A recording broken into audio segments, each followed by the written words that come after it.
What is going on, guys? I hope you're having a fantastic day. If you're new to the channel, my name is Parker Nierenstein. This is Vehicle Virgins, and today we are headed back to VF Engineering to pick up my newly tuned Supra. That's right, for those of you who have missed the last couple videos, I took delivery of a new 2020 Supra. Right away, 300 miles in, we have taken it to VF and tuned it. It's making significantly more horsepower and torque now. Nick says it drives amazingly well, and he's added some little tricks to the car that should be really exciting. He won't tell me what they are yet, but he says I'll enjoy them. All right, let's go.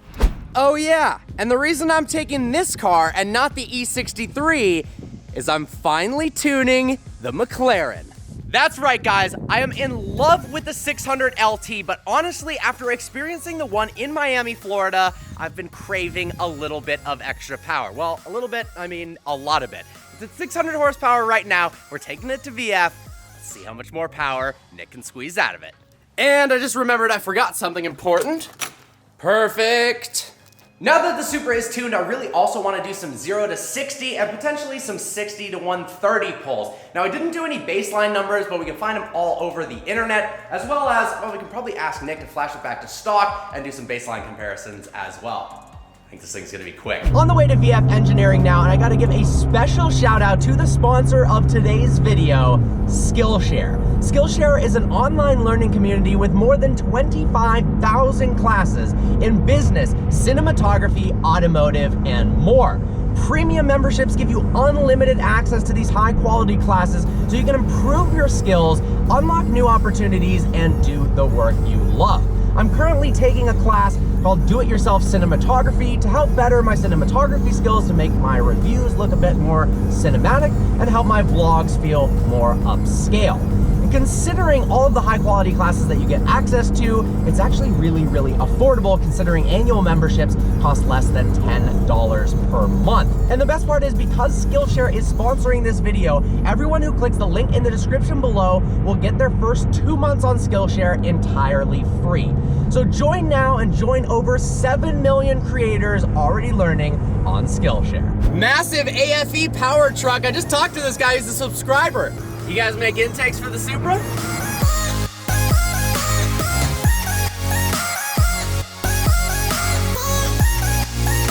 Still on the way to VF. Honestly, I'm kind of glad that this place is so far away from my house. Otherwise, my cars would be there at all times, getting faster and faster, and I'd probably go completely broke. But I'm really excited with all the positivity recently in the comments section.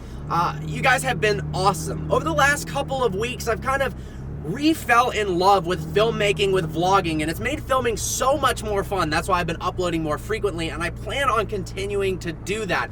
For a little while, I was in a lull, not quite sure, should I do reviews, should I do vlogs, kind of figuring out what do I actually like doing myself? Because if I'm gonna be doing YouTube as a full-time career for the next 5-10 years, I've gotta be doing something that I'm passionate and love. But I found my groove and I am excited. Seriously, notification gang, shout out to you guys. If you're not part of the notification gang, subscribe to the channel, turn that notification bell on.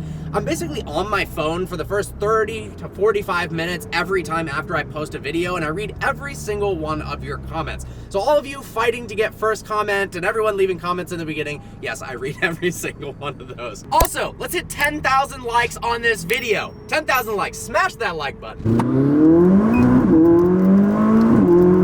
Man, I love this car. Pulling up to VF right now. Ooh, the Supra looks like it got a nice wash too, and look how beautiful that purple M5 is. Ooh, I might need a photo shoot with this car and that. It's actually really cool to see all three of these cars next to each other, because this very well potentially could be a future Vehicle Virgins garage. As I said, this car isn't necessarily replacing the E63, it's just one of the cars that I'm getting as the E63 is going away. And I know how many of you have commented that I should get the F90 M5. The only hesitation is it's such a good car, it's an amazing car, looks fantastic, sounds good, drives great, it's just very similar to the E63 that I've already had, but still on the list of potential new daily drivers, especially in that color. With the 600 LT, I dig it.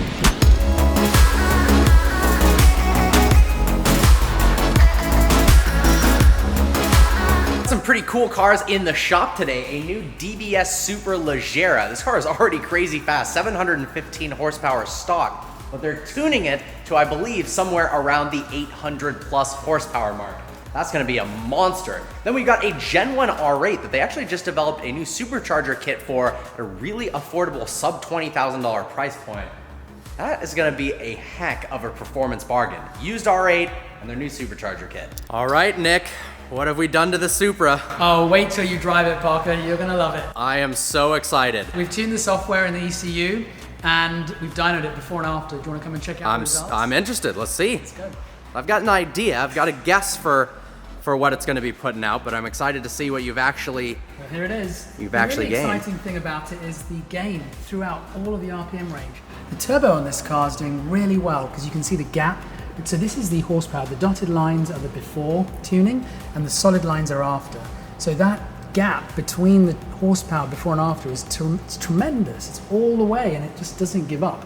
Same thing with the torque. You've got your overboost there, you've got massive gain, and it just continues all the way through the RPM range. So when you drive it at full throttle, you're gonna feel it for sure, and you're gonna feel it everywhere in all driving styles. Yeah, so there's not even a single point where the tuned dyno plot crosses under the non-tuned. So it literally has more power in every single piece of the rev range. Yeah. Some cars have got characteristics due to cam timing. Sure. And you'll see that power plots can wander or waver, but your car and this platform just proves itself to be really smooth and consistent. So we pushed it to a point where we felt comfortable with the fuel pressures, the exhaust gas temperatures, and basic parameters of safety for the engine. And we sort of backed it down a little bit to what we found was consistent back-to-back runs. So if we do 3 or 4 runs without allowing the car to cool down, they were virtually laying over each other on every single run. That just goes to show the car wasn't heat soaking and suffering from sort of heat buildup through each pull. So number-wise, we had 305 wheel horsepower before. And tune is 350, so that's a 45 wheel horsepower gain at 2 wheels on 91 on the Mustang dyno. Now on the dyno jet, that will probably equate to a higher number. So we might just get to that sometime in the future. I think that would be a good idea. Obviously, online, people think the highest numbers are the best numbers, not necessarily the most realistic, and there's huge variation between perhaps this dyno, that dyno, or even the same dyno in a different location. Yeah. But all we do know is the delta between before and after is a 45, 50 wheel horsepower gain, which should be very noticeable. Right. And so what kind of limitations did you run into when tuning this car? Because obviously you hit a wall at some point with safety for why that 50 horsepower is what it is and not 75 or 80. That's a good question. So when we're tuning and designing the software upgrade for this car, we're monitoring some vital parameters of the engine, such as the wastegate duty cycle for the turbos. So what happens is, as we're requesting more boost from the turbos, more air charge technically, the values of what the turbo is able to deliver tend to sort of overshoot or undershoot the request. That's the request that we put in the software maps. Now if we see the difference between the two, the actual versus the requested boost, wander too far or go outside of a certain range that we find acceptable, that's when we know that we're asking for too much boost, too much air charge. And that can also lead to a lot of heat buildup as well. So if you're asking the turbo to work a lot harder than it's comfortable with, then it's also going to be introducing a lot of heat. So you'll see a change in the final power output in terms of, as you increase RPM, the torque gain will and could start to taper if you're pushing the car too hard or the turbo too hard and asking too much from it. So we take the car to that level and then bring it down to a point where we're comfortable, and then we bring it down a little bit more so we've got some headroom in there, and this is where we end up. It seems like this car is pretty fuel sensitive. So you think on 93, better quality gas than we get in California, or maybe an ethanol mix, it would produce significantly more power? Yeah, like a lot of the modern sports cars and the modern ECU cars will all contain a variety of ignition timing maps to tolerate different environmental conditions. So when we're tuning on 91, that's really the minimum we'd like to see. There is some tolerance to, say, if you accidentally get a lower quality tank of gas, such as supermarket fuel. I won't say which brand, but please stay away from supermarket fuel. Well, I promise I brought you this car and the 600 LT today with high quality fuel. So there should be no issues. We've got the horsepower and torque gains. I mean, if you use the 18-20% drivetrain loss formula for these, the car is making like 430 horsepower at the crank and 520 pound-feet of torque at the crank. That's unbelievable for a little 3,400-pound Supra. You know, what's amazing is that the way the car can actually handle it. That's not overpowering the chassis. Yeah. You know, the brakes and the way the car felt when I road tested it felt very much within its capability, so it's interesting. So you told me you also did some other things to the car, not just increase the power.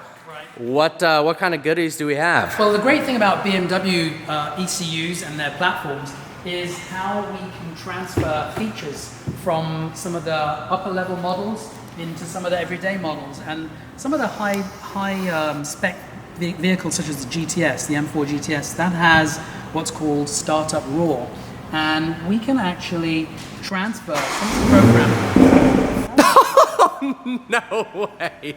So you put the M4 startup roar in my Supra. I did. Listen to it one more time. Oh, that is awesome. So talking about features, we've also added some extra features in terms of the gauges, because these cars have a power gauge on the menu system, which allows you to see how much power and torque you're actually making. So sport displays. So the scale, we've actually increased it through the software calibration in the ECU tuning. Oh, so no longer, that's very interesting, because sometimes when you tune a car and it leaves that stock power gauge, it just slams into the maximum instantly. I'm gonna come around the other side so you can actually see a new power figure. That's pretty. This is awesome. I literally thought my car was just gonna be a little bit faster, and here we go with all these bells and whistles. Thank you, Nick. Oh, look at that. That is awesome.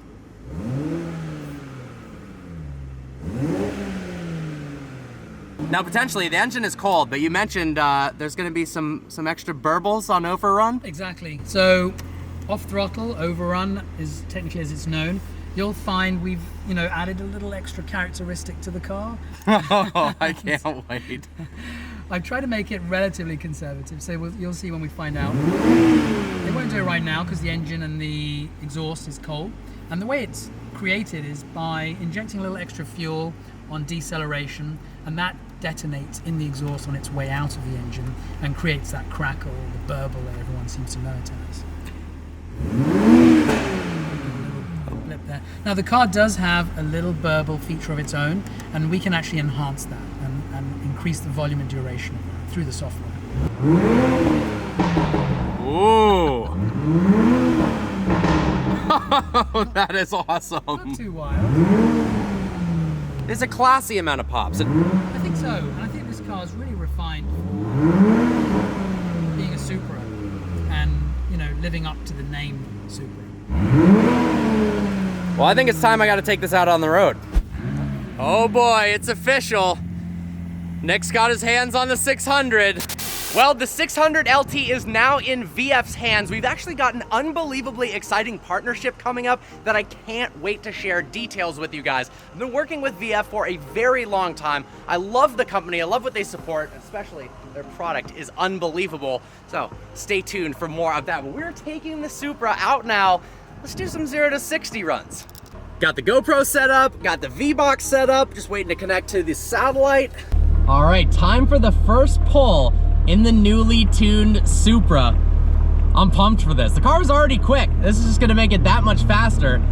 Oh, there's a lot of road noise right now, but I really want you guys to be able to hear the pops and cracks of the exhaust. Hasn't been warmed up too much yet, but let's see. Let's see how she pulls.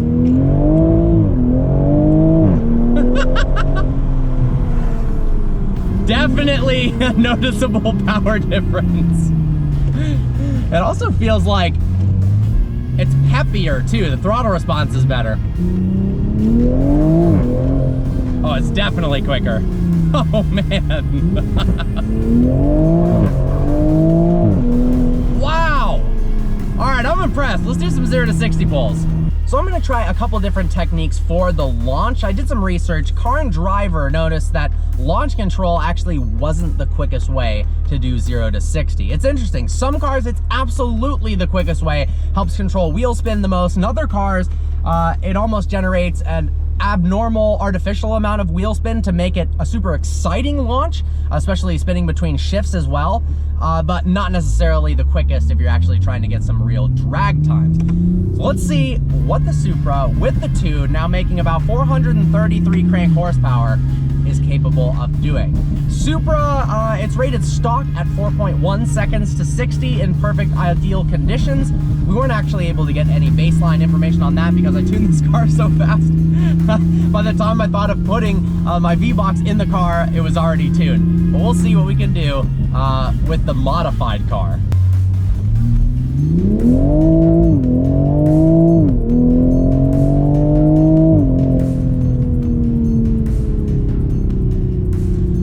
All right, round one with the Supra, 0 to 60 in 4 seconds flat for the first launch that I have ever done in the car with a timer. That's pretty impressive. I think I can do way better than that. That was just honestly a little bit of brake torque, foot on the gas, foot on the brake. I had traction control in sport traction mode, and that was all I did. Let's run it back. Now I think it's time to try launch control. Let's see if Car and Driver knows what they're talking about. Well, obviously they know what they're talking about, but I'm curious.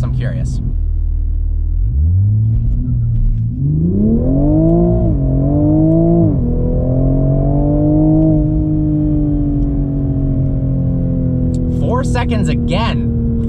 No way. This car's too consistent.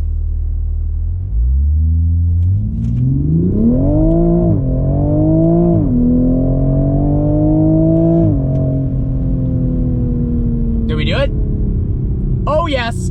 Oh yes. Let's go. Traction control all the way off. A little bit of brake torquing. 0 to 60 in 3.9 seconds in the new Toyota Supra. I'm stoked on that. I'm stoked. In case you couldn't see on the other camera, there it is, 0 to 60 in 3.9 seconds. It's pretty crazy when you think of it, that this car, after the tune, measuring the horsepower at the crank, now makes 435 crank horsepower and 520 pound-feet of torque. The power to weight ratio is as good as a new M3 competition. That's pretty wild. Good job, Supra. Also, not gonna lie, those are just preliminary numbers. I've never tried to do time launch control in the Supra before, especially after the tune. This is the first time doing it. So I imagine we could probably improve by a couple tenths. Definitely gonna have to run it back when I have some more time. This guy has 2 roof scoops on his MR2, one on each side. Listen to the pops at low speeds.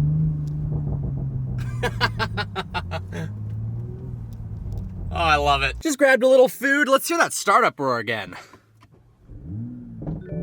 Oh, that's satisfying. Oh, those pops. I gotta say, as the speed climbs, you can feel an enormous difference in power levels with the tune. But honestly, it's more fun throughout the entire RPM range. But I think the best way to visually represent what the tune has done to the car in terms of speed, other than of course dyno plots, is to rerun my friend's 440i. Because as you saw, when the cars were both stock, well, his car's not stock, when this car was stock, they were mirror to mirror the entire time, all the way to high speeds, we will call them. So I think if we run these two cars again with the extra horsepower, it should give you a nice representation of how much that extra 50 horsepower at the wheels visually makes a difference. Well guys, obviously there's so much left to do with the Supra, both in its current form and further modifications. But I hope you enjoyed this video. Like always, please browse the channel and subscribe. I look forward to seeing you next video.